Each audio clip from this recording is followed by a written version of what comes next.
Describe Montessori's observation of children with mental and emotional problems.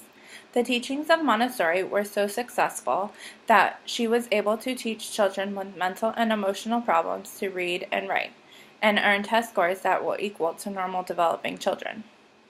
How did her observations change her ideas about the education of young children? After her success with children who had mental and emotional problems, she did extensive research in schools and on educational theories in an effort to use her teaching methods with normal developing children. What are some of the benefits and limitations?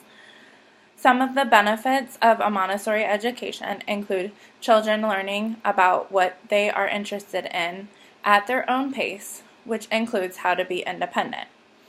As far as the limitations, I think that because not all children learn the same way, this unstructured way of learning is not meant for all children. Also, Montessori schools are limited in quantity, which makes them hard to get into.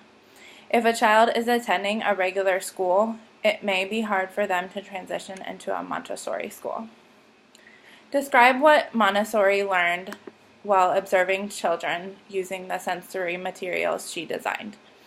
While observing children using the sensory materials Montessori designed, she learned that if the materials were quickly introduced and met a need of the children, such as an important skill, they will be engaged with the materials for a long period of time and complete the task several times.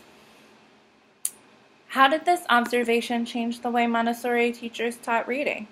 Montessori teachers taught writing first, which led into teaching reading. Montessori schools began children with various instruments that prepared them to hold writing utensils. This is done by grasping knobs on shapes and using tongs to pick up objects and place them in containers.